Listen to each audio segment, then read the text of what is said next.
Derry banyak mengislamkan orang. Terakhir Hortman lah disebut, terus Richard Lee, terus Bobon Santoso. Itu habis diislamin kok ditinggalin. Gitu. Wahai manusia, jangan engkau tertipu daya oleh dunia yang fana. Orang kaya mati, orang miskin mati, raja-raja mati, rakyat biasa mati. Guys, please, sebelum nonton video ini, jangan lupa subscribe, nyalakan lonceng notifikasi, like and share. Thank you, berat. Rock you.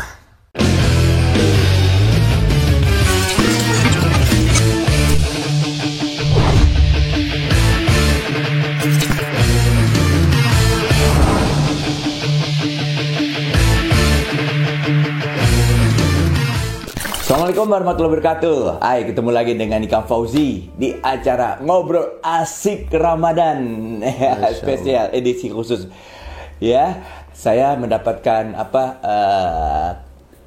tamu yang kali ini sangat spesial sekali, yang sekarang lagi viral juga banyak di media-media sosial ya. Ini teman saya, sahabat saya luar biasa ya. Dan dedikasinya juga luar biasa, dan beliau ini seorang ustadz sekarang. Dulunya seorang musisi dan sekarang hijrah menjadi seorang ustadz yang luar biasa sekali, sangat menginspirasi dan sangat memberikan manfaat kepada kehidupan kita ya. Nah, siapa lagi kalau bukan Derry Sulaiman, Ustadz Derry. Masya Allah. Ustadz tuh mungkin maksudnya usaha taat mungkin. Usaha taat, benar-benar. Jadi saya tuh lebih suka dipanggil dai sebetulnya. Dai, iya. Karena dai ini semua orang boleh buat. Iya benar. Tapi kalau ustadz itu terlalu berat. Tapi nggak apa-apa juga sih, bebasnya orang-orang manggil ustadz. Cuman disclaimer dikit, saya tidak pernah mengustadkan diri. Benar. Anda paham itu, Pak.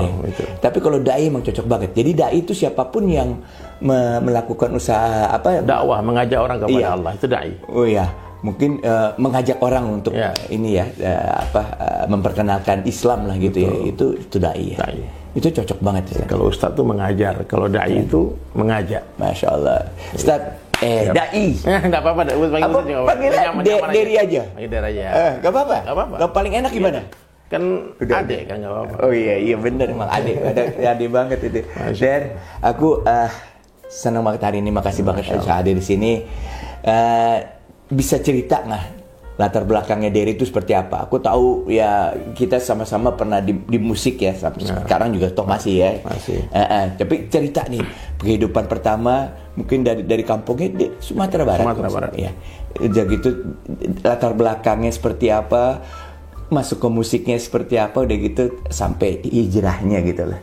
Masya Allah. Ini penting buat saya. Jadi sebetulnya kalau jadi rocker ya perannya Bang Ikang tuh pasti ada andil juga kan. Waktu saya masih kecil-kecil dulu kan kita sering nonton film kan. Lagu Preman waktu itu kan happening banget kan. Nah ini kalau rocker tuh keren kayak gini. Terus momentum suka ke musik metal itu ketika Metallica datang itu 90-an tuh ya. 92, 90. Saya juga terpengaruh itu. Ya, kebetulan di Padang itu saya berkumpul dengan komunitas anak-anak metal underground. Tapi itu ada juga penyebab kenapa jadinya ke distorsi gitu. Awalnya kan senang musik aja, tapi lagu-lagu Malaysia, lagu-lagu slow lah, lagu Iwan Fals, Om Iwan. Tapi ketika kelas 3 sanawiyah itu terjadi hentakan nih. Kesedihan yang mendalam karena mama meninggal. Oh iya. Ibu saya meninggal kan. Ya memang kehilangan orang yang kita cinta itu luar biasa. Runtuh langit rasanya. Saya paham. Ya, jadi saya waktu itu masih 14 tahun, kelas 3 sanawiyah di Padang Panjang, di sanawiyah itu. Hari pertama ujian tanah saya masih ingat tuh. Jadi kecelakaan papa almarhum dengan mama.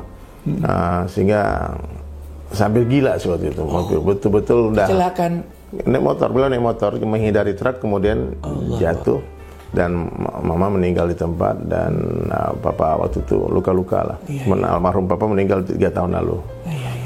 Jadi waktu itu yang merangkul saya bukan orang-orang dari masjid, bukan orang agama, yang justru yang merangkul anak-anak metal itu. Jadi kalau ada orang bilang musik metal itu banyak mudaratnya, saya bisa bilang musik metal itu pernah save my life. Ya, pernah menghilangkan sedikit kesedihan waktu itu. Betul. Dengar lagu sedih, nangis lagi. Dengar lagu Minang, apalagi meratap-ratap itu tambah sedih lagi kan. Iya. Tapi ketika dengar Sepultura, Metallica waktu itu kan lagi heboh kan. Iya, benar. Kayaknya ini nih musikku nih. Iya. Apa headbang lo kan, itu hilang sedikit kepalanya dikit kan. Jadi maka dikenal lah Dery Sulaiman itu dengan sosok seorang metalhead ya, anak metal. Selesai dari sekolah di Padang itu, SMTI namanya, Sekolah Menengah Teknologi Industri. Saya putuskan untuk tidak menunggu ijazah datang, tapi pergi ke Jakarta. Pergi ke Jakarta itu sebetulnya tanpa restu orang tua sih, karena ayah saya itu ustadz sebetulnya. Beliau yang ustadz betul-betul, karena IAIN Fakultas Dakwah. Jadi almarhum papa itu bilang, kalau bisa Ananda masuklah sekolah agama habis ini, masuk ke Mesir ataupun ke Yaman atau ke Madinah gitu, biar jadi ustadz juga lah. Kalau nggak IAIN lah kuliah. Cuman aku bilang waktu itu, Pak, aku cita-citanya nggak di sana. Cita-cita pengen jadi artis, pengen jadi musisi gitu. Mau ke Jakarta, ada orang-orang yang mau saya cari. Salah satunya almarhum Irfan Rotor. Tahu? Ya, udah meninggal. Bang Irfan, dialah kalau bagian anak metal, beliau kan ikonik yang bandnya buka Metallica di Lebak Bulus kan, sejarah kan. Jadi saya pengen ketemu nih orang hebat ini.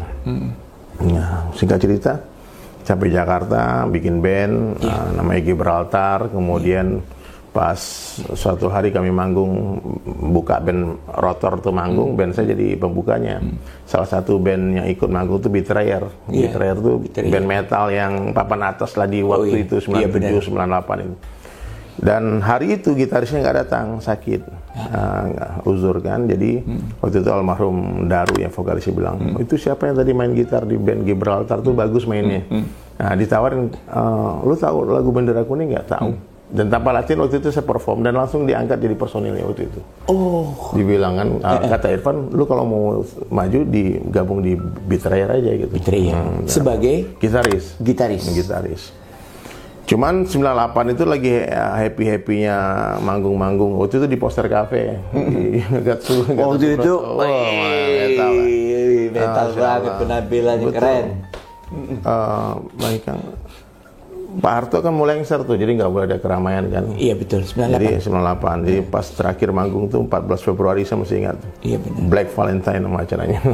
Jadi bilang, terus teman bilang, Der, nih kayaknya nggak bakalan ada panggung-panggung lagi nih, karena ada larangan, karena ada demonstrasi di mana-mana kan.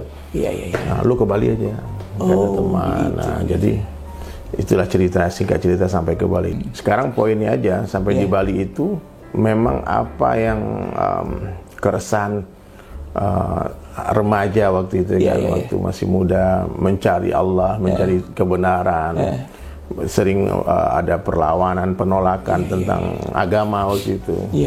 Karena waktu itu Bang, aku pikir Islam itu bukan agama yang bagus untuk saya. Karena kita kan musisi. Katanya musik haram. Katanya ini nggak boleh, ini nggak boleh. Jadi saya pikir kalau memang ngalamin juga gitu. Kalau Islam itu tidak menerima seni, sementara saya melukis potret Bang dulu, saya melukis wajah orang. Kata ini nggak boleh makhluk hidup, musik nggak boleh. Jadi apalagi orang yang menyampaikan waktu itu tidak hikmah mungkin. Sehingga aku pikir nggak asik nih agama nih, saya kayaknya nggak perlu agama. Saya ke Bali jadi tempat yang kira-kira menemukan sesuatu yang baru. Kalau nggak membuka diri lah gitu ya. Open mind lah gitu. Open mind. Kuasa Allah, justru Allah hantarkan Islam itu di Bali. Keren. Di Bali, di tempat minoritas Islam bahkan di tempat maksiat. Masya Allah. Nah, jadi waktu itu salah satunya almarhum gitaris kan ketemu. Lewat tablik ya? Tablik. Dulu dia cerita juga saya juga. Bang Ikan juga ikut. Sama itikaf sama almarhum. Jadi cerita ini ikut. Irfan kan ngajak juga. Irfan yang ikut duluan. Iya, sebenarnya aku disebut nama Dery Sulaiman tuh dari Ustadz gitaris. Iya. Jadi teman-teman, almarhum gitaris itu waktu itu ngajak. Luar biasa beliau luar biasa pengorbanannya. Nah, jadi karena adanya musisi, artis yang ikut dakwah, maka yang dipikirkan tentu musisi-musisi yang lain, termasuk Bang Ikang, aku, teman-teman lain. Akhirnya sekarang udah ratusan anak-anak band yang ikut dakwah kan. Bener, bener sekali. Dan hebatnya di tablik kita nggak dirampas kesenangannya. Bener. Jadi waktu itu aku pikir ini kayak yang dulu-dulu ketemu di Padang, ketemu di Jakarta, ini haram nih. sesat, ini neraka gitu. Pokoknya yang digambarkan waktu itu Bang, Allah itu jahat gitu. Iya, iya. Allah itu sadis. Iya, iya. Tapi ketika tabligh datang, mereka tuh menceritakan Allah tuh maha baik. Benar. Allah tuh mencintaimu melebihi ibumu mencintaimu. Iya, iya. Bahkan 70 kali lebih cinta daripada seorang ibu kepada anaknya. Allah itu maha pengampun. Kalau kau minta ampun, pasti diampunkan seberapa besar pun dosamu. Jadi saya mulai jatuh cinta tuh sama Allah tuh. Kalau itu baiknya, dan niat baik dicatat pahala, niat buruk tak dicatat dosa. Wah, enak dong kalau gitu. Kalau tuh aku niat baik-baik terus. Iya, iya, iya. Bahkan waktu itu nanti banyak orang masuk surga der, kata teman kan. Itu bukan karena amal baik mereka, tapi karena niat baik yang mereka buat. Oh, kalau gitu aku bisa beragama nih kalau gitu. Kalau niat baik kita bisa buat kan. Niat mau jadi hafiz Al-Quran, niat mau jadi dai ke seluruh dunia, dakwah, nyebarin Islam, niat bangun masjid di 1000 masjid di setiap kota, itu niat baik kan. Dan pahala itu Allah berikan sesuai niat ternyata Bang. Iya, iya. Bahkan satu hadis kan, siapa yang berniat menghafal Quran, lalu dia mati sebelum menghafal Quran, maka nanti di akhirat dikumpulkan dengan orang yang telah sempurna hafalannya. Iya, iya. Padahal kita baru hafal 1 surat mungkin ya, tapi waktu itu meninggal dunia. Jadi kalau begini Islam aku suka ini. Iya. Nggak ada yang neraka dan sebagainya. Pokoknya kalimat dai yang pertama mengesankan hatiku itu Bang, waktu itu dia bilang waktu ketemu di sebuah kafe di Bali kan. Abang mungkin kalau saya sebut nama kafe tahu, mungkin kalau sering ke Bali kan, karena rata-rata kita nongkrong di sana tuh di Seminyak tuh. Iya. Ya, jadi saya lagi manggung di sana. Datanglah orang tabligh pakai sorban, pakai gamis, duduk di kafe. Iya. Dalam pikiranku, ini ketemu lagi di sini. Kita udah lari dari mereka orang Islam, maksudnya malah di Bali malah ada lagi. Iya. Mau apa? Mau jangan-jangan mau ngebom nih, teroris. Otak kita kan waktu itu skeptis banget sama Islam kan. Apa image teroris waktu itu kan. Iya, iya. Waktu itu tidak melakukan sholat 5 waktu gitu apa masih, tapi Jumatan adalah tapi masih belum hilang banget ya, tapi enggak 3 kali enggak Jumatan kan kafir. Berarti Jumatan sekarang Jumat depan enggak, Jumat ketiga Jumatan lagi tuh. Jadi masih ada masih memegang iman, ya masih ada prinsip-prinsip Islam itu masih dipegang. Maksudnya meskipun lalai jauh dari Allah, enggak sholat 5 waktu, tapi waktu itu masih ada sedikit iman, takut dibilang kafir. Iya. Karena faktor keturunan itu. Jadi ayahnya kan seorang ustaz. Doa ayah. Subhanallah Bang. Akhirnya waktu ketemu itu saya turun dari panggung, tahu-tahu ada salah satu teman tuh bilang gini, kamu orang mulia. Masya Allah. Lagi metal, lagi di tempat maksiat. Tiba-tiba ada orang mengatakan kamu orang mulia dan kamu calon raja di surga. So sweet nggak? Iya. Ini aku suka ini maksudnya. Manis lisannya dai. Iya, betul. Dia pandai menyenangkan hati kita. Itu siapa tuh orang bisa jamaah dari luar negeri. Jamaah tabligh kan dari seluruh dunia datang. Iya benar. Dia bukan dari orang Indonesia. Iya, bukan orang Indonesia. Orang apa itu kira-kira? Orang waktu itu jamaah dari India, dari South Africa. Oh, justru yang pusatnya tabligh di situ kan. Jadi mereka tuh banyak yang datang Bang. Orang-orang itu Masya Allah ya. Bahkan orang yang ngantar itu kan memang dalilnya orang teman-teman kita kan. Jadi setiap ada jamaah datang itu pasti diajak ke galeri, diajak ke kafe. Jadi dia bilang kamu orang mulia, kamu calon raja di surga. Kami datang. Saya bilang ngapain ke sini? Kami cari kamu. Ternyata mereka tuh udah nyari ke rumah. Cuma karena kita tuh tidur malamnya nggak tidur, siang kan tidur Bang. Iya. Nah, jadi kata orang di rumah, kamu kalau mau cari dia cari malam aja. Carilah malam ke kafe. Dicari. Itulah kerja dai itu. Dai dakwah itu ternyata kata Rasulullah kan di Al-Quran juga dikatakan siraj kemudian lentera yang menerangi Bang. Iya. Jadi tidak mungkin lentera itu takut dengan kegelapan, yang ada lentera akan berjalan ke tempat gelap dan terangi tempat itu. Betul. Nah, jadi waktu itu mulai saya jatuh cinta tuh. Sampai di masjid saya tanya tentang musik. Iya. Bagaimana pendapat kalian tentang musik? Maksudnya kalau dia bilang ini haram, ini semua mungkin bukan sekarang waktunya saya untuk bicara itu karena belum siap untuk meninggalkan musik waktu itu kan. Jadi waktu itu dia bilang ya musik boleh metal, sholat nggak boleh tinggal. Iya. Temannya tato nanya, kalau tato gimana? Orang bertato sholat itu luar biasa. Yang aneh itu nggak punya tato nggak sholat. Jadi jawaban-jawaban hikmah itu keluar dari lisan dai Bang. Iya benar ya. Nah, maka saya mulai terpicu. Inspirasinya ya. Hati saya waktu itu berubah di Bali itu tahun 2000-an lah awal. Iya. 2000-an. Mulailah itikaf 3 hari. Oh, mulai itikaf 3 hari. Itu di Bali. Di Bali. 3 hari itulah momentum awal perubahan itu. Bang. Itu pintunya di situ. Pesantren kilat, sanlat 3 hari. Sampai terakhir 6 bulan gitu. Iya, pernah 4 bulan berkali-kali. Keluar negeri ikut gitu ya. Keliling. Masya Allah. Jadi saya membagi waktu itu, waktu awal-awal hijrah tuh sepertiga waktu untuk belajar agama. Jadi kalau setiap tahun tuh 4 bulan keliling, kadang ke India, ke Bangladesh, pernah juga sama Irfan pergi ke Cina. Saya juga pernah ke pedalaman Papua, pernah ke Australia, Jepang, banyak negara lah Bang dikunjungi dengan tabligh ini. Kan tabligh kan seluruh dunia kan, worldwide kan. Jadi ketika banyak berjalan, banyak ketemu ulama, banyak ketemu guru, banyak ketemu saudara. Kalau kita 3 hari di satu masjid, kalau 4 bulan berarti kan 40 masjid Bang. Iya, benar-benar. Berarti kalau di satu masjid ada 1 orang imam masjidnya, 1 orang ulamanya, kita punya 40 orang guru baru. Iya, benar-benar. Ya, kalau satu masjid ketemu 100 orang, berarti ketemu 4.000 orang baru. Itu memang yang saya lihat tuh kelebihan tabligh di situ ya. Iya. Banyak silaturahmi. Tabligh kan penyampaian, sampaikan. Mengajak, menyampaikan. Iya. Jadi dia punya cara-cara sendiri dalam berdakwah gitu ya, dalam arti nggak formal. Betul. Dan berusaha untuk masuk ke semua lini kehidupan. Betul. Ya. Di setiap aspek profesi ada di lini profesi. Kan yang kita tahu konsep dakwah yang pertama yang dulu tuh ini ada konsep yang matang seperti ini ya, cocokin dengan cara.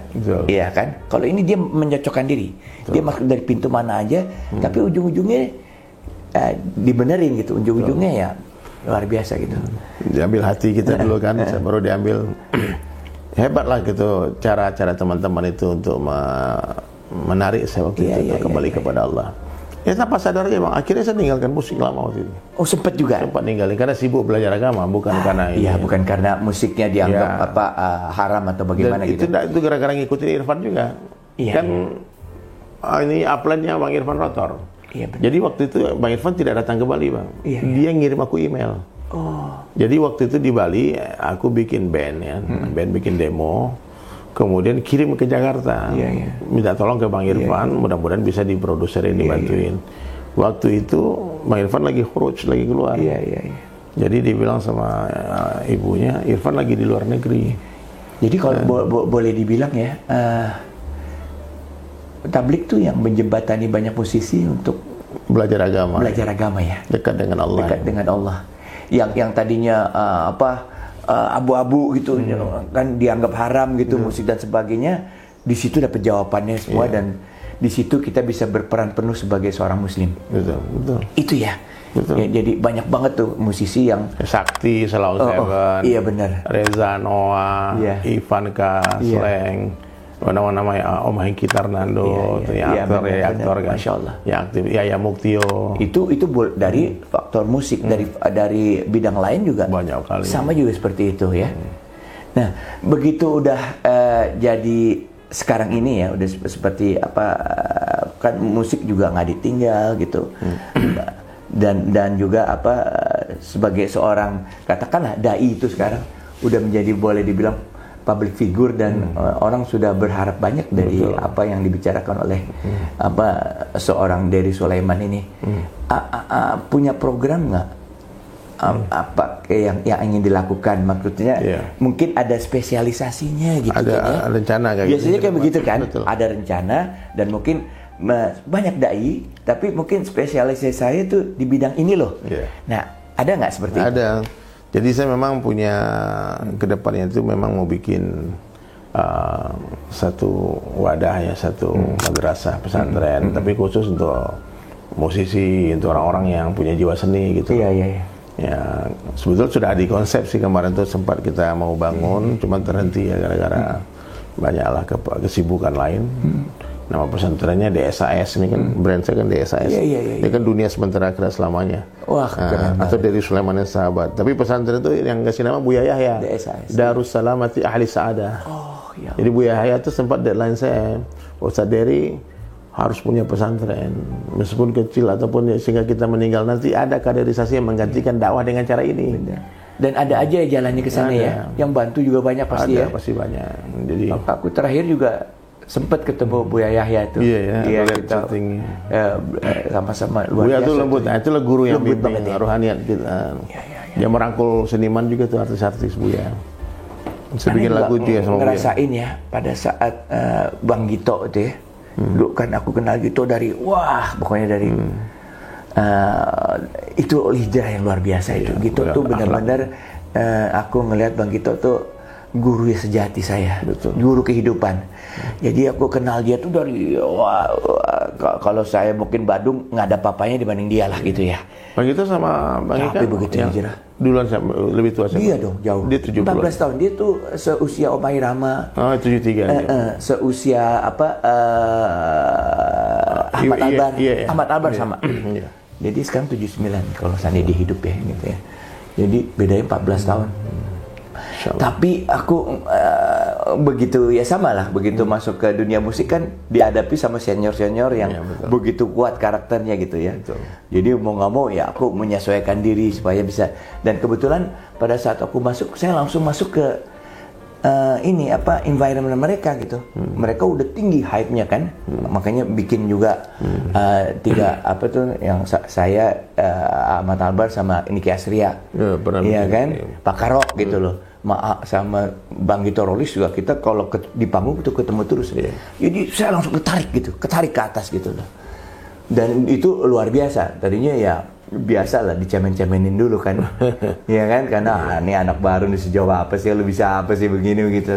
Tapi aku berusaha untuk pengen masuk ke dalam pergaulan dan pengen tahu mereka tuh seperti apa dan sejauh mana bisa menyesuaikan mana atau tidak gitu, biar gimana kita akan jadi diri kita sendiri kan. Tapi akhirnya itu luar biasa proses itu gitu ya, Bang. Sampai dia kena tablik, itu katanya luar biasa meninggalnya dalam kondisi. Nah ini juga dari situ salah satunya ya Ustadz Dery Sulaiman nih aku kenal dari Gito Rolis. Dia benar-benar memberikan, apalagi tahun 90 kan emang musik tuh menjadi lebih keras ya, distorsinya juga ya. Makanya lagu aku tuh ada yang aku bikin sama Ian Antonio Hakiki itu. Hakiki itu benar-benar. Aku dengar kok lagu ini. Kira-kira rada ke metal-metalan lah gitu ya. Nah jadi dari situ saya masuk ke forum anak-anak metal juga gitu ya. Jadi termasuk ya Dery. Nah dari situ udah gitu perjalanan kan.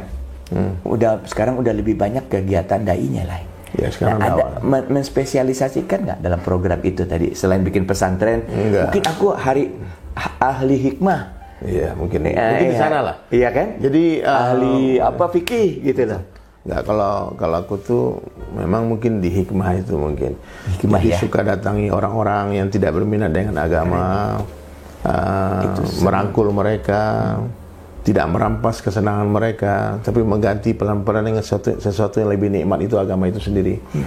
Jadi hari ini kan banyak orang-orang yang berdakwah itu notabene bicara penyakit, bukan bicara obat, Bang. Ini syirik, ini khurafat, ini bid'ah, ini sesat, ini bodoh, ini jahil, ini neraka.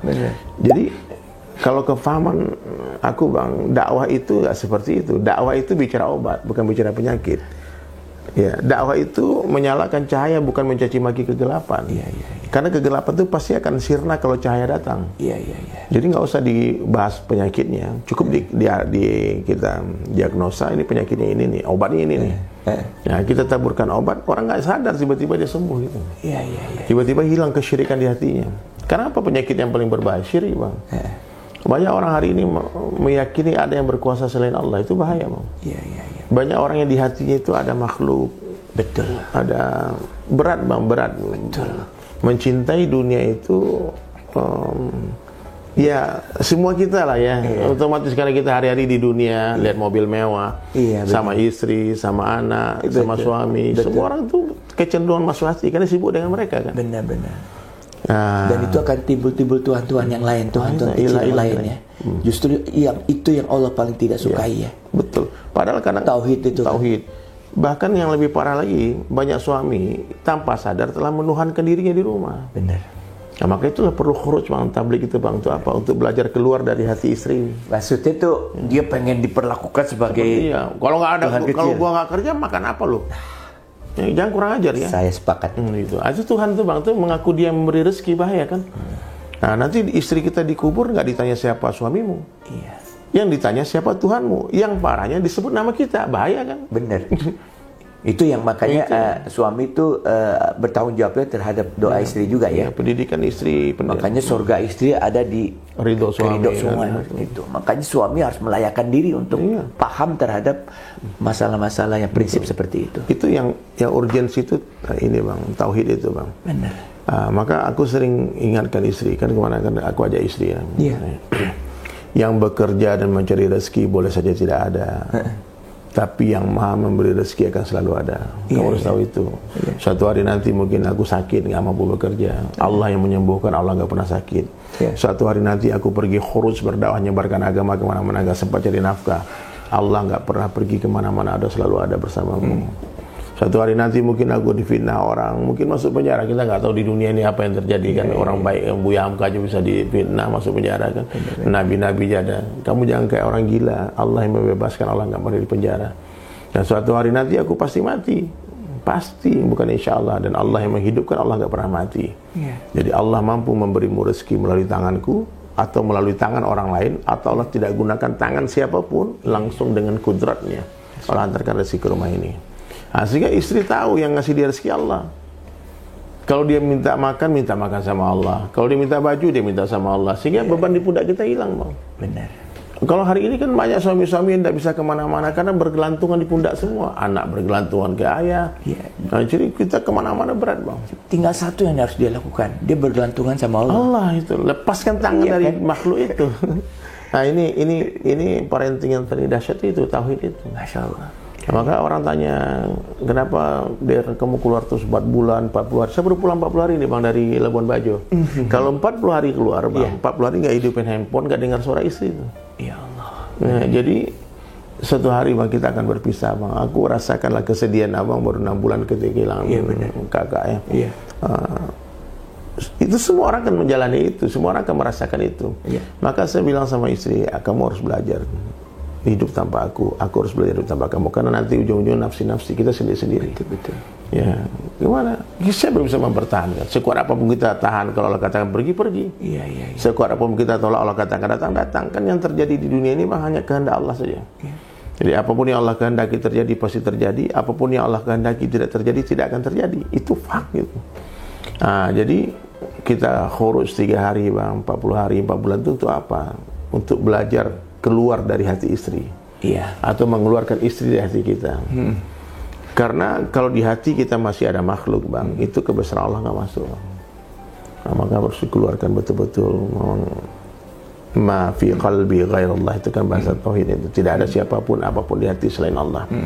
Jadi ayam tidak akan masuk ke dalam sebuah kandang selagi masih ada musang di dalam itu, ada ular dalam kandang itu. Maka kita keluarkan ular itu, bersihkan kandang, nanti ayam akan masuk dengan tenang. Begitu juga kebesaran Allah tidak akan masuk, tauhid tidak akan masuk di hati selagi masih ada keyakinan kepada makhluk tadi. Merasa bisa apa-apa. Ini kalau nggak ada gua gimana nih? Ini bahaya. Jadi tauhid itu yang mengatakan I'm nothing itu. Aku bukan siapa-siapa, bukan apa-apa, nggak bisa apa-apa tanpa Allah. Itu berat banget. Jadi itu mengatakan saya bukan siapa-siapa itu berat. Saya nggak bisa apa-apa. Kamu Allah yang punya, bukan aku yang punya. Terserah Allah dan Allah ambil kapan saja. Berapa banyak orang yang belum bisa move on bang, nggak bisa ikhlaskan anaknya yang pergi meninggalkan dia, istri yang pergi meninggalkan dia. Ya, semoga abang Allah beri kekuatan iman kan ketika saya ngikutin ketika dan saya waktu itu mau takziah tapi lagi khuruj. Sebelum saya telepon minta maaf bang, nggak bisa sempat datang. Jadi saya ingat terus makanya. Jadi nggak main-main bang. Berpisah dengan sesuatu yang dicintai itu sangat menyakitkan. Nah, jadi mencintai dunia itu risikonya sakit bang. Benar. Ya, semakin besar cinta kita, semakin besar kesakitan yang kita rasakan. Semakin besar harapan kepada makhluk, maka semakin besar kekecewaan yang akan menghantam kehidupan kita. Benar. Nah, maka berharap sama Allah, mencintai Allah, karena hanya Allah yang ada di saat yang lain tiada. Semua akan pergi. Anak kita pergi. Kalau nggak kita yang pergi duluan, mereka yang pergi duluan. Kan lahir mama duluan, kita dari anak. Tapi kadang-kadang berangkat, kadang-kadang lebih duluan cucu dari kakek. Benar. Jadi di dunia itu yang pasti itu yaitu bang, kematian itu bang. Nah ini yang kadang-kadang kita nggak mau memikirkan tentang kematian diri kita sendiri bang. Kalau orang mati, orang meninggal dunia, kita bisa memikirkan itu. Kita percaya kan. Tapi kalau saya buktinya udah 65 nih. Iya benar. Udah 70 nih belum meninggal. Nah, maka Rasulullah katakan, Bang, orang yang paling cerdas dalam pandangan Allah itu siapa? Adalah orang yang paling banyak zikrul maut, mengingat mati dan mempersiapkan bekal matinya. Makanya hampir semua lagu-lagu yang saya tulis, Bang, itu tentang kematian, Bang. Semua orang kaya mati, orang miskin tapi mati. dibikin indah ya. Dibikin indah. Karena emang sesungguhnya kematian itu adalah indah. Pintu gerbang perjumpaan dengan Allah. Betul. Dan itu target dalam hidup. Iya kan, target gimana kita kan untuk mati. Hidup kan sementara untuk pergulatan kita ya untuk masuk ke dunia akhirat yang indah gitu ya. Gimana mau masuk surga kalau nggak mati? Iya benar. Jadi boleh aku jawab sedikit ya. Jadi emang Ustadz Dery ini luar biasa nih. Aku panggilnya Bro Ustadz kemarin. Bro Kia, Bro Daye. Aku ngerasa makin deket aja nih sama Dery nih. Dan gue ngerasa tuh emang pada posisi kemarin tuh tingkat aku emang dalam sama istriku kan sangat deket banget. Kita emang jodoh lah. Dan aku, berapa tahun bersama? 38. Wallahu a'lam Muhammad. Jadi aku ngerasa tuh emang soulmate lah, ya segala-galanya. Tapi begitu dihadapin dengan kenyataan sama ini, aku shock banget dan emang mulai mereposisi lagi nih kehidupannya. Tapi apa yang terjadi ya, aku berusaha untuk dengan cara apapun nggak bisa mengurangi rasa duka ini, kecuali membuka perbincangan, wacana membuka hubungan dengan Allah lagi gitu loh. Aku reposisi lagi. Ternyata aku hanya dengan tadarusan, hanya dengan banyak-banyak mempelajari prinsip daripada keislaman itu yang bisa memberikan jawabannya kesedihan. Itu solusi, yang lain nggak ada. Nggak bisa. Nggak ngerti, nggak nyambung. Masalah. Karena aku menganggap ini persepsi Allah ini. Iya kan? Ini memang istri itu hanya pinjaman. Aku kembalikan lagi. Jadi bagaimana kita menyelesaikan permasalahan kita dengan persepsi manusia? Nggak nyambung. Tapi kalau kita berusaha untuk dengan persepsi Allah, bahasanya Allah itu tauhid, Allah itu segala, dia maha membuat semua ini yang tadi nggak ada menjadi ada, dia bikin aturannya dan sebagainya. Ya kita coba ikutin aja. Baru bisa menerima. Kalau enggak, aku nggak bisa menerima. Nggak bisa, Bang. Kalau kita merasa memiliki, Bang. Kenapa kita merasa kehilangan? Iya, karena kita merasa memiliki. Iya, tadi aku cuma dipinjemin aja. Malah aku bersyukur ya aku 38 tahun dipinjamin. Dipinjamin dengan makhluk terbaik yang kau berikan. Tapi abang tahu nggak hakikat pernikahan sesungguhnya di mana? Di surga. Di surga. Bukan di dunia, Bang. Iya benar. Jadi hakikat pernikahan yang sesungguhnya itu di surga. Hakikat cinta yang sebetul-betulnya itu di akhirat. Bahwasanya kita akan dipertemukan kembali. Tapi dengan satu syarat, kitanya harus layak nih sekarang. Iya, pantaskan diri. Iya kan, pantaskan diri. Jangan dia di surga kita nggak masuk, nggak kacau juga kan. Iya. Jadi harus sangka baik sama Allah, sangka baik sama hamba Allah. Iya.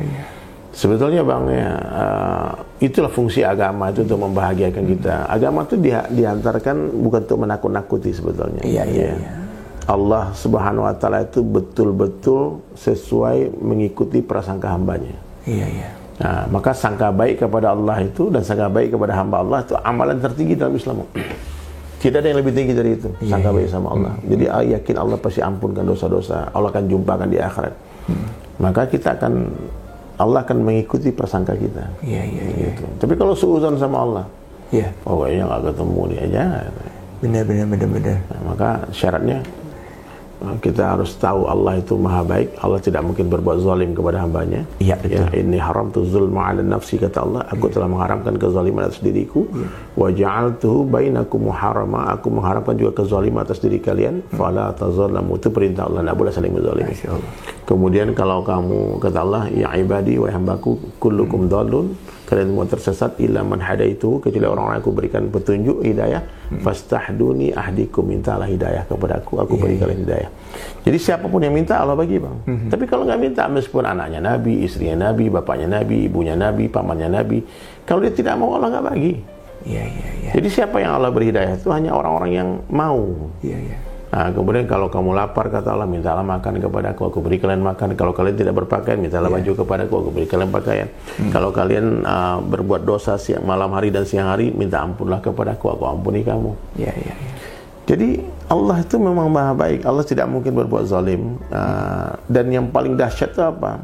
Minta ampun kepadaku, kata Allah. Minta ampun, istighfar banyak-banyak di tengah malam, 2 rakaat, jam 2 tetes air mata, itu obat, Bang. Ya, di atas sajadah tempat curhat terindah itu betul-betul harus dijadikan amalan. Betul. Jadi berbisik ke bumi itu terdengar di langit pasti. Kita bersujud. Kalau kita curhat sama orang masalah kita, Bang, sebagian nggak peduli, sebagian mentertawakan kita kadang-kadang. Iya, benar. Jadi kalau mau madulah sama Allah, minta sama Allah, dan katakan ya, aku pun bukan milikku, diri kita milik Allah. Makanya saya bilang saya sweet surrender itu saya embrace, saya terima aja gitu loh. Pasrah total. Aku ikut what games Allah. That you want to play with me gitu. Aku ikut di dalam permainan itu ya Allah. Gitu. Ibaratnya seperti itu deh. Baru tuh mulai itu ada kan tadi pertanyaan saya why me gitu. Kenapa harus diuji seperti ini? Kenapa gue ya? Kenapa enggak juga? Karena ini kan skenario yang terbaik ya Allah. Yang aku harus yakinin bahwasannya ini adalah takdir terbaik buat aku gitu. Yang justru secara dunia tuh sangat nggak ketemu kan. Terbaik dari mana? Orang yang paling kita cintai diambil. Tapi disitulah memang yang tadi udah diceritakan sama Ustadz, skenario Allah tuh seperti itu. Allah tidak akan katanya kan menguji kita melalui kemampuan kita. Justru Dia juga ingin membuat kita menjadi lebih baik dengan cara menyadarkan seperti ini gitu kan ya. Karena aku mungkin ya tadi dibilang saya tuh sangat dekat sama istri saya. Sangat gitu, cinta lagi. Sangat cinta lah boleh dibilang gitu. Itu ya makanya tetap aja kan kita yang makanya saya luruskan, aku mencintai istriku karena Allah gitu loh. Di situ makanya mulai ketemu. Dan kenapa dia duluan? Dia pernah bilang juga sama dia nggak kuat kalau saya duluan katanya. Nggak mau dia bersedih.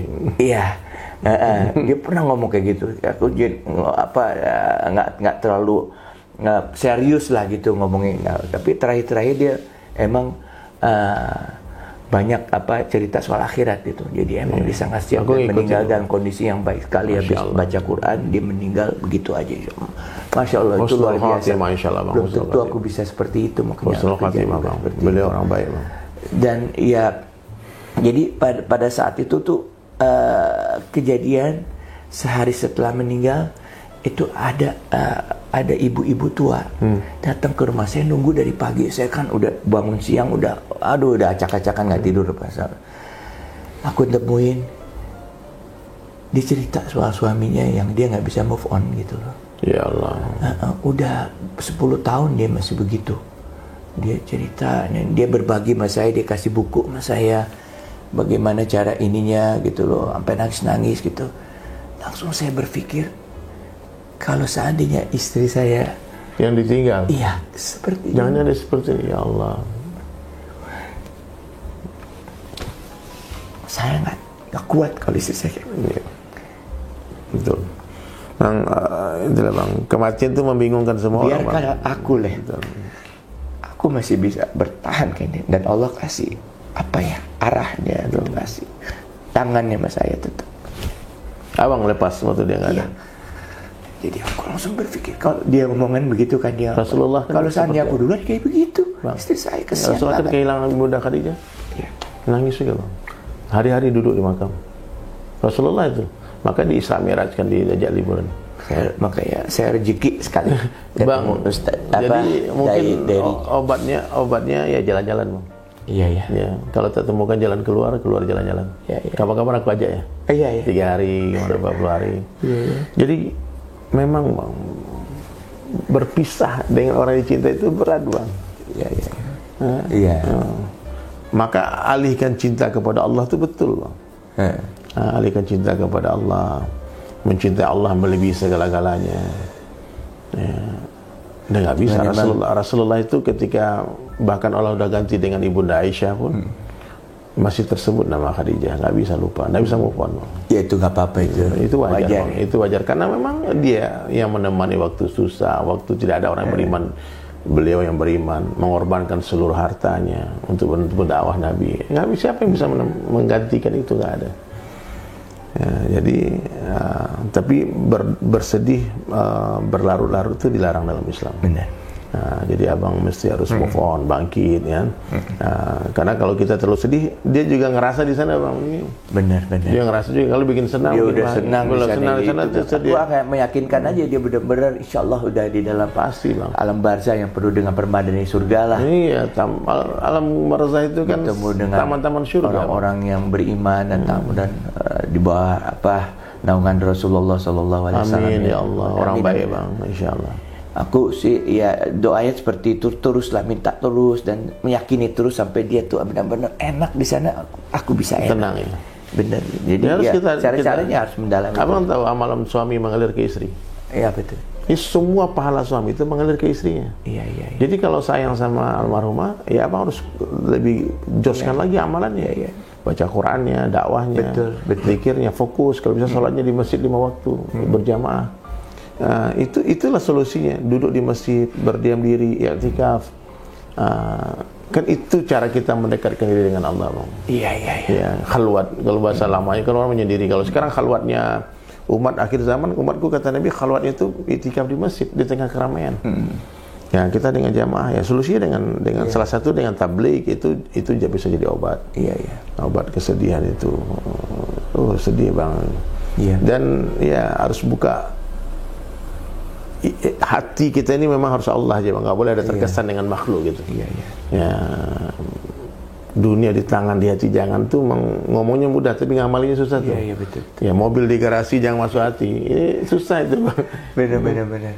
Dan juga mulai meyakini bahwasannya ya tetap aja di musik nggak ada masalah, yang penting kan kontennya kita kita mempertanggungjawabkan musik. Memang itu tenangkan hati Bang dikit tentang musik ya. Musik itu ulama yang mengharamkan itu benar, Bang. Iya. Bukan karena mereka ekstrim, bukan karena mereka itu radikal, teroris dan sebagainya. Tidak. Karena orang memandang itu ini berlebihan, tidak. Karena mereka hati-hati, Bang. Betul. Jadi orang-orang yang memegang pendapat ini, Bang, mereka adalah orang-orang yang wara, yang pandai menjaga hati orang. Biasanya kalau kita ketemu mereka, dia nggak bahas musik tuh. Iya. Dia nggak mau bahas, karena dia tahu ini ada pendapat ulama yang membolehkan. Iya. Dan ulama yang membolehkan bukan karena mereka lembek, bukan karena mereka itu lemah iman, bukan karena mereka itu tidak hati-hati, bukan. Tapi karena mereka melihat maslahat dari musik ini. Iya. Jadi kalau seandainya tidak ada musisi Islami yang membuat lagu-lagu yang positif, yang Islami, yang religi, kemudian yang tersisa di dunia kan cuma lagu-lagu batil. Iya. Yang tersisa adalah lagu-lagu yang dibuat oleh musisi-musisi yang tidak beriman. Iya. Nah, maka dengan adanya musisi-musisi Islam ini bermanfaat lah, ada lagu-lagu kayak Maher Zain, kan ada Oping, ada lagu, aku jago bikin lagu. Nah, mungkin kedepannya itu mungkin kalau kita tetap mau berkarya, dihijrahkan lagunya, Bang. Iya. Jadi nada-nada lama nada-nada lama itu diganti liriknya menjadi lagu-lagu religi. Iya. Saya ketemu Ami Search kemarin kan, dia bikin lagu Isabella dulu kan. Terus saya bilang, Bang, abang bikin lagu Ya Rasulullah, Bang. Isabella itu ganti Rasulullah. Ya Rasulullah, lambang cinta. Bisa kan? Bisa. Dengan nada yang sama, tapi liriknya jadi bermanfaat itu. Bicara hikmah ya, ada beberapa hikmah yang bisa ditampilin nih sekarang nih buat kita ini. Karena aku ngelihat banyak kata-kata kuat-kuat sederhana ini yang mencerahkan gitu loh. Betul. Itu hikmah kan sebenarnya. Ada beberapa yang kita nggak bisa disampaikan di sini, beberapa hikmah. Jadi gitu. Gini. Iya. Sebetulnya hukum hakam itu. Saya suka dengan hal hikmah gitu loh. Mencerdaskan. Betul. Kepahaman itu fikih kan, dan masing-masing ulama kan berbeda imannya, berbeda kecerdasannya. Maka fikih itu nggak mungkin bisa disatukan, ada berbeda pendapat. Ulama ini mengatakan begini. Kalau itu kita boleh ikut rujukan ulama yang mana kita pahami. Tapi hikmah itu, Bang, Allah tanamkan di hati kita masing-masing. Jadi hikmah yang Allah berikan di hati dari Sulaiman dengan hikmah di hati Bang Ikang itu beda. Iya. Dan kita makanya tidak boleh jadi hakim, nggak boleh menghakimi orang buat apa, itu kita nggak tahu rahasia di balik itu. Kadang-kadang bahasanya apa yang dibuat itu tidak sesuai dengan syariat, Bang. Benar. bertentangan dengan syariat. Ya contohnya aku main musik metal. Lagi distorsi lagi, orang tanya kenapa dia lo balik lagi, dia kembali ke laptop gitu. Dulu udah berhenti dari musik metal terus jadi penyanyi religi yang pop, tiba-tiba metal lagi. Ada hikmah yang Allah tanamkan di hati saya, Bang, di hatiku. Menangkap merpati itu tidak bisa dengan kucing, Bang. Menangkap merpati harus dengan merpati juga. Jadi untuk menarik minat anak metal itu untuk mau datang belajar sama saya, nggak bisa dengan lagu reggae, Bang. Betul. Mesti dengan lagu metal. Gumpul di rumah, Bang. Upload satu lagu metal, 20 orang datang ke rumah. Iya. Itu hikmah tuh. Jadi itu secara fikihnya mungkin, wah ini gimana nih, kok masih metal lagi nih. Iya. Jadi itu hikmah. Menangkap merpati tidak bisa dengan kucing, mesti dengan merpati juga.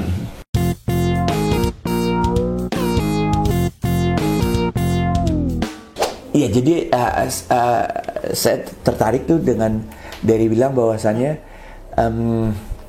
ini kan kalau kita mau nangkap merpati harus dengan merpati gitu, macan dengan macan. Nah, kan selama ini tuh ada gaya dakwah emang yang nggak bisa masuk ke golongan tertentu. Misalnya kalau kita dakwah di penjara, dakwah di antara orang-orang yang lagi asik melakukan maksiat gitu ya. Dengan tiba-tiba seperti itu kan itu nggak, dia tidak masuk ke pintunya ya, tapi dia berusaha untuk langsung menyerang, membedakan, dan pada akhirnya ya putus begitu aja. Nah, saya ngerasa itu kita nih sebagai musisi itu bisa masuk di sana, tugas kita. Benar nggak? Iya kan? Aku kayak bikin lagu preman. Saya bukan preman, tapi aku berusaha untuk bisa bergaul sama dia, dan dia membuka tangan buat saya, dan aku ngerasa wah ada we-nya gitu. Saya dianggap saudaranya gitu dia. Dan setelah aku masuk, ternyata ada nilai-nilai yang bagus juga sama dia. Brotherhood-nya ya, brotherhood-nya yang justru kita ini yang katakanlah orang yang agamanya udah hebat ya, udah pendidikannya udah hebat, kesetiakawanannya nggak ada. Iya. Ya, preman punya tuh. Dia siap jual sepatu untuk mabuk barang-barang. Bener. Dia pernah bilang ya sama gue suatu saat ya, Bang Ikang, kita mati duluan, Bang Ikang apa-apa. Bang Ikang nggak boleh punya ada masalah. Siap mati untuk temannya, itu preman tuh. Iya. Gue siapa? Tahu nggak, Bang, kenapa preman banyak dapat hidayah? Gara-gara sifat itu. Nah, dia ada kepedulian ke temannya. Itu salah satu hikmah. Iya, dia siap mati untuk temannya. Iya. Siap berhutang untuk barang-barang party. Iya. Nggak ada yang jaket, bisa mabuk bareng gitu. Itu preman. Iya. Kalau orang ganggu temannya dicari sampai dapat. Iya. Kalau maaf di birokrasi sikut, Bang. Kalau nggak injak orang. Benar. Nah, di preman beda tuh. Makanya aku pernah ke mana-mana pun ya, maksudnya ke dunia politik dan sebagainya. Nah di situ aku kayak oase gitu loh. Ini manusia nih bermartabat nih kalau begini ya. Dia banyak preman dapat hidayah, Bang. Menghargai dan sebagainya ya. Iya kan? Dan kita juga tahu kan kadang-kadang dia melakukan tugas karena disuruh gitu ya. Betul. Kan dunia itu mah hitam putih gitu kan ya. Betul. Iya. Itu banyak hal seperti itu. Hikmah nih kalau dibilang ya, banyak datangnya dari peristiwa kalau di Quran tuh dari Musa ya, dari Nabi Musa ya. Ada hikmah-hikmah lain nggak yang bisa diceritain lagi gitu? Jadi sebetulnya waktu pertama hijrah itu kan aku tekstual, Bang. Iya. Pokoknya apa yang didengar tuh ditelan mentah-mentah, diamalin. Ini nggak boleh, langsung diamalin. Ini nggak boleh. Ternyata setelah jumpa dengan banyak ulama, dulu saya putuskan nggak mau main musik lagi, Bang, awalnya. Begitu. Jadi orang yang ekstrim ya. Yang ekstrim lah. Jadi perubahan itu bukan evolusi, tapi revolusi. Langsung. Ya, jadi gitarnya dia dikasih orang, ada dihancurin, ada semua. Pokoknya nggak mau lagi, musik ini udah bikin aku lalai selama ini. Apalagi waktu itu senior Irfan, dia pernah bakar gitar dia katanya. Tapi ternyata gitar tuh nggak dibakar rupanya. Ketemu sekarang pas dia meninggal, gitar tuh dikasih orang. Tapi dia bilang, ini gitar tuh udah gua hancurin deh bakar ini. Subhanallah. Jadi pas dia meninggal ada orang DM aku, gitar Irfan sama gua, lu mau beli nggak gitu? Jadi waktu itu aku apa yang dibuat sama senior sama guru ikutin aja. Nah Irfan begitu. Sampai suatu hari, Bang, ketemu sama satu orang ulama di Thailand. Nah, namanya Baba Ismail Semanyang, itu mufti besar, ulama besar. Dia bilang itu Allah Ta'ala itu bisa berikan kamu hidayah sebelum kamu ahli dalam menggunakan alat ini, gitar ini. Tapi kenapa Allah beri hidayah setelah ahli? Supaya kamu gunakan keahlianmu untuk ajak orang kepada Allah. Iya. Oh, itu hikmah tuh. Nah, mulailah disuruh waktu itu diberi ijazah, kamu main gitar lagi, tidak apa-apa. Nah, dibukakan kitab, ternyata ada di kitab-kitab hadis. Syekh Ibnu Hajar, At-Taimiyah, siapa itu? Saya nggak tahu. Yang jelas waktu itu aku tengok dia baca Syekh Ibnu Hajar. Nanti saya akan minta kitab itu. Dia bacakan bahasa Arabnya, terjemahnya kan. Nah, dianjurkan seorang yang ahli dalam menggunakan alat, apapun alat itu, untuk menggunakan keahliannya untuk mengajak orang kepada Allah. Jadi ada dalilnya ternyata dalam agama kita. Iya. Nah, mulailah waktu itu Bang, aku mulai main lagi, semangat lagi bikin lagu. Kata kuncinya ada dalilnya. Yang penting ada rujukannya. Ada guru kita yang bertanggung jawab dengan perintah itu. Nah, itu dia yang penting. Jadi kalau guru saya bilang nih, Der, lu berhenti, gue berhenti Bang. Lu main-main, kita kan orang awam nih, Samina wa ta'ana. Dan ulama warasatul anbiya, apa warisnya Nabi. Beda. Jadi jangan ngarang-ngarang. Kalau menurutku sih agama itu gini kaidahnya Bang, hikmah juga ya. Abang punya dalil, saya punya dalil. Kita sering menghormati Bang. Benar. Gak boleh kita maksain. Betul. Abang harus ikut saya, nggak bisa. Iya. Gue juga ada dalil Der. Abang nggak ada dalil, saya ada dalil. Saya kasih tahu Bang, begini loh Bang. Abang harus merendahkan hati untuk mau ikut. Betul. Nah, begitu sebaliknya. Iya. Kalau kita sama-sama nggak punya dalil, kita pergi berjalan mencari dalil. Iya, itu agama. Iya benar. Jadi kita nggak boleh merasa paling udah tahu, merasa senior, merasa hebat. Itu keangkuhan, itu bahaya. Betul. Dan kata Imam Syafi'i rahmatullahi alaih, ilmu itu seperti air yang mana dia hanya akan mengalir ke tempat yang lebih rendah. Iya.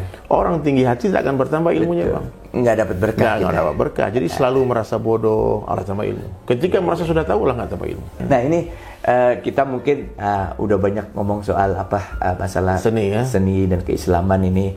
Dan salah satu dunia saya itu adalah di bidang perumahan. Properti Kenapa saya masuk ke properti itu? Aku berpikir karena saya pengen ke hal-hal yang prime. Dan di Islam tuh ada kata-kata tuh yang sangat inspiring saja, baiti jannati. Baiti jannati. Nah, itu bisa diceritain nggak?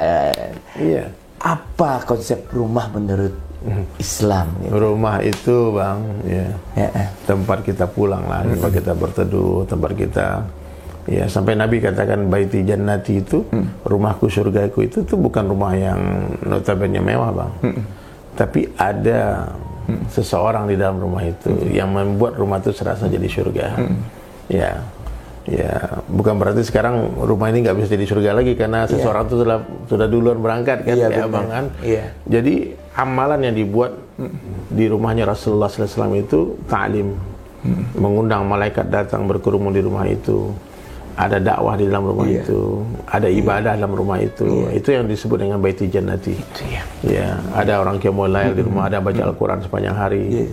Nah, kalau abang masih ada Kak Ica dulu, ada suami istri yang saling mencintai, menyanjung, itu bisa surga.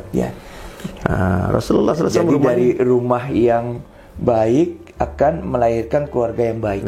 Anak-anak yang baik. Semua sahabat dan sahabiah itu keluar dari rumah kan. Iya benar. Mereka itu dapat gelar RA radhiyallahu an. Kalau sekarang kan LCMA dari kampus kan. Dulu mereka belajar agama di mana? Di rumah Bang. Iya. Nah, jadi siapapun yang punya rumah, punya keluarga, hidupkan ta'lim di rumah, maka rumahmu akan serasa surga. Betul. Tapi kalau hari-hari yang nonton cuma TV, film, Netflix, musik, itu kayak neraka rumah. Iya benar-benar. Ini lebih dalam lagi. Iya.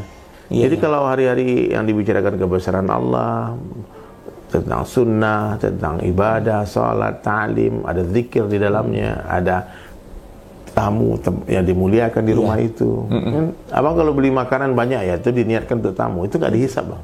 Iya. Nah, kita beli buah nih di pasar, niatkan untuk tamu, ternyata nggak datang tamu, makan sendiri, itu nggak dihisab Bang.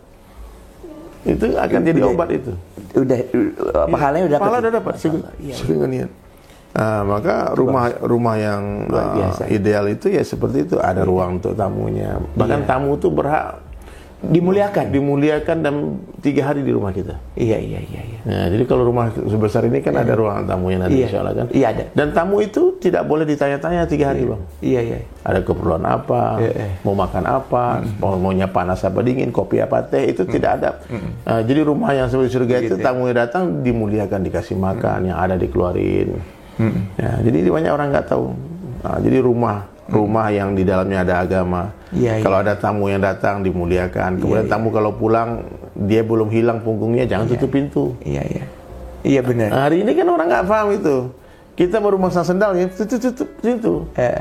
Iya benar. Rasulullah itu kalau ngantar tamunya bang, dia antar ke pintu gerbang Madinah. Benar. Dan kalau tamu itu naik unta, dia menengok tuh Nabi masih lambaikan tangan bang. Luar biasa. Tapi saya sangat kena sekali dan suka sekali dengan prinsip memuliakan tamu itu ya. Jadi memang itu mungkin filosofi rumah.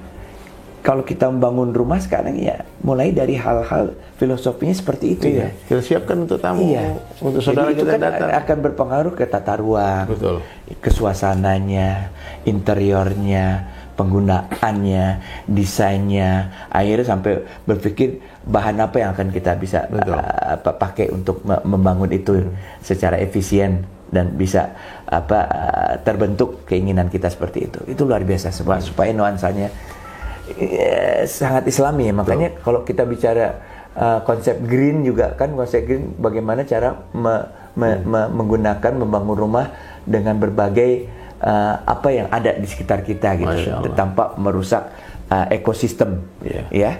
Itu Islami juga. Islami. Sangat Islami. Abang ngomong rumah Islami, saya ingat saya lagi buat abang hadiah loh. Iya kayak lukisan kaligrafi saya. Nanti mungkin bisa dipajang di rumah. Iya. Boleh diantarkan. Masya Allah. Ini bang, Masya Allah. Ini bang, khat kaligrafi. Ini hasbi Allah. Hasbi Allah wa ni'mal wakil. Cukup bagiku Allah. Cukup bagi. Ini kata-katanya sedikit, tapi dalam. Ini dalam. Ini bikin api jadi sejuk. Waktu memperkenalkan hasbi Allah tuh aku pikir ya emang tahu kan kita hanya Allah. Tapi maknanya ke semua lini peristiwa dan kehidupan saya belum. Hasbi Allah gitu. Sekarang saya lagi mengejar dan berusaha. Cukup bagiku Allah. Cukup hanya Allah. Yang lain boleh tidak ada, yang penting Allah ada. Dulu masih aku rasa yang lain-lain kita masih perlu sekarang. Nah, Allah cukup Allah. Ini makasih banyak. Dapat Allah dapat segala-galanya. Hilang Allah hilang segala-galanya. Ini masterpiece nih bang. Abang figuran yang bagus. Juga indah sekali ya. Saya bang bikin lukisan nih, sebagian besar niat saya tuh bangun masjid. Iya. Saya bangun masjid di Palembang tuh dengan cara melukis Al-Quran 30 juz bang. Sudah jadi 20 juz. Iya. Jadi dinding masjid itu 4 lantai dihiasi lukisan saya, lukisan tangan. Nah, waktu pandemi itu kemarin 3 tahun di Palembang. Makanya jalannya ada aja ya. Ada aja. Tapi ini belajar sendiri apa gimana? Ini dulu saya sebetulnya pernah di pesantren kan. Pesantren ada. Belajar khat kaligrafi. Berapa tahun di pesantren? 3 tahun. Ayahanda juga ngajarin dulu teknik menulis kaligrafi. Cuman lama skill ini tidak dipakai. Kemudian setelah mau berhenti jadi pelukis potret, kata guruku, mendingan kamu jadi pelukis kaligrafi. Jadi hijrahnya tetap dari musik yang tidak ada manfaat jadi ada manfaat, dari lukisan yang tidak ada nilainya jadi bernuansa dakwah. Diterima bang. Ini sangat bernilai sekali. Saya sangat happy banget ketemu ini. Akan mudah-mudahan customer taruh di tempat yang paling ajib, dimuliakan nanti. Amin ya Allah. Hasbi Allah, cukup bagi Allah.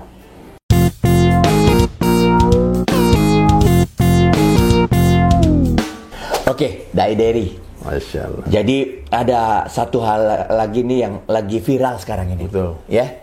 Soal katanya Dery banyak melakukan mengislamkan orang. Ada terakhir Hortman lah disebut, terus Richard Lee, terus Bobon Santoso dan mungkin banyak lagi hal lain. Dan orang akhirnya bikin mereka bingung gitu masuk Islam, dan gitu keterusannya bagaimana, seolah-olah mengharapkan ini tanggung jawabnya Bro Dery di sini. Iya, untuk mengislamkan dia sampai tuntas gitu, sampai begitu. Nah ini gimana nih tanggapannya gitu ya, tanggung jawabnya begini, mungkin kedepannya seperti apa gitu loh. Perlu diklarifikasi juga nih. Betul Bang Ikang, aku juga banyak ditanya sama netizen. Itu habis diislamin kok ditinggalin gitu. Jadi begini ya teman-teman sekalian, dakwah ini kerja berjamaah, bukan tanggung jawab saya sendiri. Ini tanggung jawab seluruh umat Islam. Jadi siapapun yang bertemu dengan Dr. Richard Lee yang sudah syahadat kan, Bobon Santoso yang sudah mengakui keislamannya, semua kalian tuh kalau jumpa mereka bertanggung jawab, rangkul, memberi hadiah. Nih sunnahnya kalau ketemu mualaf nih. Iya. Bahkan kalau ada uang zakat pun boleh bang. Iya. Meskipun dia orang terkaya di dunia, Elon Musk masuk Islam nih, dia berhak atas zakat karena dia mualaf. Iya benar. Asnaf yang 8. Jadi ini jangan dibebankan kepada satu orang dai untuk mengurus satu orang masuk Islam terus harus dibimbing sampai dia mati gitu. Bukan begitu ceritanya. Iya. Apalagi rumah kita berjauhan, ya, waktu itu juga tanpa direncanakan kan. Kalau Dr. Richard Lee itu sudah 2 tahun aku bimbing. Iya. Ya, karena memang keingintahuan dari beliau itu tinggi sehingga dia bertanya terus, dia undang saya di podcast dia. Kalau di Palembang kita janjian ketemuan, kita ngobrol. Kadang dia tanya hukum hakam agama melalui WhatsApp, kan bisa komunikasi setiap hari. Iya, Richard Lee. Jadi intinya kalau siapapun yang masuk Islam, kalian harus berjuang sungguh-sungguh untuk belajar dan Allah akan hantarkan guru yang tepat untuk membimbing mereka nanti, Bang. Iya, benar-benar. Nah, jadi kayak nama-nama tadi itu Hotman Paris, itu orang-orang yang sudah banyak kebaikan di dalam Islam ya. Tiap tahun ngantarin sapi kurban ke masjid saya. Iya. Kan? Terus pernah juga ngomong, oh lama-lama masuk Islam gua nih. Berarti kan sudah ada keinginan. Terus dapat gelar kehormatan Gus Hotman dari pesantren Ibu Ireng dan sebagainya. Dan ajib lagi tuh Bang Hotman tuh tahun 2016 Bang sudah mengedit foto dia berdua dengan saya. Iya. Saya belum kenal waktu sama beliau. Iya, benar-benar. Foto dia pakai peci, pakai rida, pakai sorban. Iya. Terus foto saya pakai sorban di sebelah. Terus dia, saya nggak ngerti maksudnya apa. Iya. Padahal belum kenal waktu itu. Nah, sampai hari ini hubungan kami baik. Gitu. Kalau aku ke Bali disuruh nginap di villanya dia. Berarti memang orang-orang baik ini yang sudah ada ketertarikan dengan Islam, dia perlu ketemu dai untuk mengeksekusi dia untuk login. Betul. Nah, jadi saya bagian eksekusi itu, Bang. Iya. Insya Allah mudah-mudahan nanti akan ada lagi yang berminat, silakan ayo ya, yang mau login silakan, ataupun yang mau log out silakan. Karena Allah nggak perlu kita. Betul. Kita yang perlu Allah. Jangan mentang-mentang kita terkenal banyak followers itu merasa dengan Islam kita Islam paling benar. Bukan punya kekuasaan Islam. Islam jadi hebat gara-gara kita. No. Kalian yang hebat gara-gara Islam, bukan Islam hebat gara-gara kalian gitu. Jadi saya tidak pernah memaksa orang, menjebak orang seperti yang difitnahkan. Karena saya tidak pernah mendatangi sekalipun orang-orang non-Muslim untuk menawarkan Islam ke mereka. Betul. Selalu saja mereka yang datang ke galeri saya, datang ke studio, kemarin datang ke rumah. Kadang-kadang kalau ketemu di jalan mereka yang bertanya, karena pakaian kayak gini Bang, orang bertanya. Kenapa pakaianmu kayak teroris gitu? Kayak gitu. Kenapa ISIS, ayu Taliban, macam-macam. Jadi ketika orang sudah mulai bertanya, itulah awal hidayah, Bang. Iya benar. Justru itu kesempatan kita untuk masuk menjelaskan dengan cara yang benar, yang proper ya. Jadi biasa aja kalau orang masuk Islam itu sebuah berita gembira, kita jangan sangka buruk, nggak boleh tanya-tanya kenapa dia masuk Islam, jangan-jangan gara-gara cewek nih, jangan gara-gara dunia ini, gara-gara bisnis nih, itu suuzon. Clear. Nggak boleh, kita nggak boleh menghakimi hati orang, paham ya? Jadi apapun berita kemarin, orang yang masuk Islam di tangan saya itu bukan saya yang hebat, tapi memang Allah yang pilih mereka, Bang. Ya, sekarang tugasnya Bang Ikan juga kalau ketemu mereka, bimbing mereka, minimal kasih nasihat. Iya, betul. Jadi ini jelas sekali ya, tadi ini suatu klarifikasi yang benar-benar jawaban yang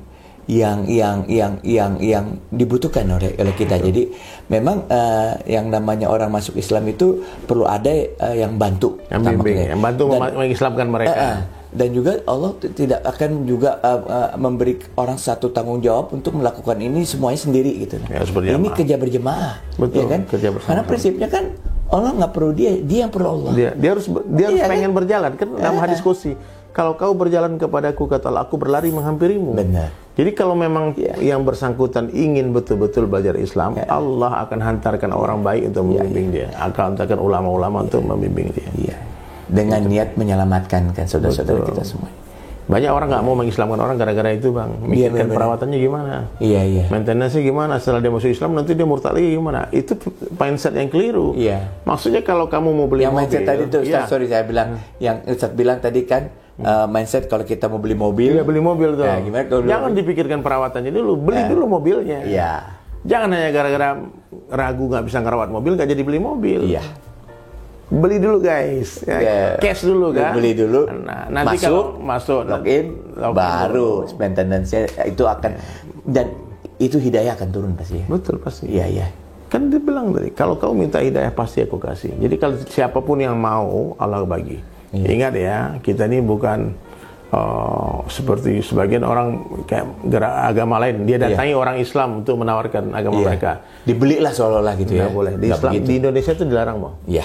Menyebarkan agama kepada orang yang sudah beragama itu dilarang. Iya. Saya selalu saja datang dengan teman-teman non-Muslim yang mereka ingin tahu tentang Islam, baru saya jelaskan. Iya. Itu tugas, itu tugas kita semua ya. Kalau ada orang yang seperti itu, itu tugas kita semua tuh supaya. Kalau dia menutup diri, dia sudah bahagia dengan agamanya, kita respect lah, kita ada toleransi kan. Iya, iya, iya. Tapi kita ditanya dia mulai usik-usik agama, ya kita jelasin. Oke.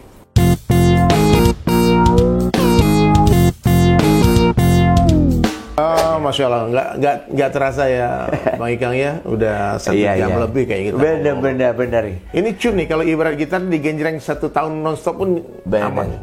Dari Ustadz dari apapun. Amin. Gue sangat bahagia banget. Alhamdulillah, Masya Allah Bang. Luar biasa, kita bisa lebih kenal lebih dalam lagi.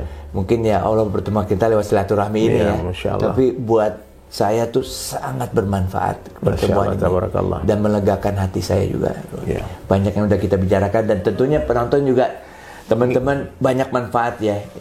Biar cerita daripada Dai Diary dari awal sampai terakhir, pergolakannya sampai kita banyak dapat hikmah dari dia. Insya Allah ini akan banyak manfaat. Oke, untuk penutupan nih kayaknya nggak afdol. Pasti teman-teman juga pengen ngelihat kita nyanyi bareng. Lagunya bagus-bagus. Laguku tuh ada satu lagu yang sempat viral dulu ya. Yang mati-mati itu loh, orang kayak mati. Oke, itu benar, itu viral. Gue sendiri tahu. Tapi aku pengen songnya Bang Ikang nyanyi ya. Oke. Dengan cara aku ya nyanyi ya. Boleh, bismillah. Ya, bismillah. Kita langsung aja ya.